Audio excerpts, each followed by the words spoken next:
করবো, লড়বো, জিতবো রে কে কে আর ভাই কে কে আর। তো ফাইনালি আমাদের কে কে আর এর কামব্যাক হয়ে গেছে।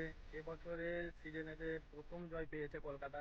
ভীষণই মনটা খুশি লাগছে, কারণ ভাই প্রথম থেকে কে কে আর এর ফ্যান তো কোনোদিনের জন্য কোনো কে কে আর এর সাপোর্টারের পছন্দ হয় না যে কে কে আর হারুক। কে কে আর এমন একটা টিমের সাথে কামব্যাক করেছে যে এবছর বিধ্বংসী ব্যাটিং করছে।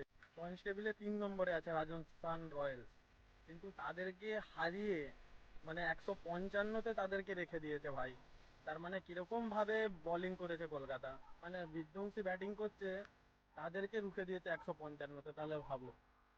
আবার রুখে দিয়েছে তাদেরকে, মানে রানটা চেজও করে ফেলেছে। হ্যাঁ, কলকাতা মানে যারা যারা ব্যাটিং ভালো করে তারা খেলতে পারেনি, কিন্তু তার সত্ত্বেও রিঙ্কু সিং যেটা বাবাকে হারিয়েছে তারপর থেকে কোনো ফর্মেই ছিল না। পুরো মেন্টালি হয়তো ভেঙে গেছিল, কিন্তু যাই হোক এখন খেলেছে, এমন টাইমে খেলেছে কলকাতাকে জিতিয়েছে।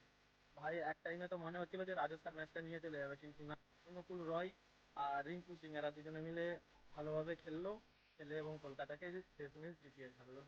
আর যারা যারা হাসছিলে এই বড় বড় 3টে টিমকে নিয়ে, চেন্নাই, মুম্বাই, কলকাতা, এই 3জনের নিচে ছিল বলে, তাদের মধ্যে একজন তো কামব্যাক অলরেডি করে ফেলেছে, আর 2 নম্বরও কামব্যাक করছে, কিন্তু 3 নম্বর वाला नीला जर्सी, वो अगर आएगा ना तो तुम सबको फोड़ देगा। हमने कौन आएगा, को किसी को भी रहम नहीं दिखाएगा ये नीला जर्सी वाला, ठीक है। तो ज्यादा उछलो मत, अच्छे से खेलो, क्योंकि वो आएगा तो सब कुछ उलट पुलट कर देगा। যারা যারা উপরে আছে তাদের সবাইকে তুলে আছাড় মেরে নিচে নামিয়ে দেবে এই নীলা জার্সি, ঠিক আছে। তো বেশি লাফিও না। 5বার করে 10বার ওরা চ্যাম্পিয়ন হয়েছে, আর কলকাতাকে 3বার নিয়ে 13বার ওরা চ্যাম্পিয়ন। তাই ওরা মানে পয়েন্টস টেবিলের নিচে বটমেতে আছে বলে কোনোদিনের জন্য খুশি হয় না, ঠিক আছে। ওরা যদি কামব্যাক করে তোমরা কোথাও ঠের পাবে না।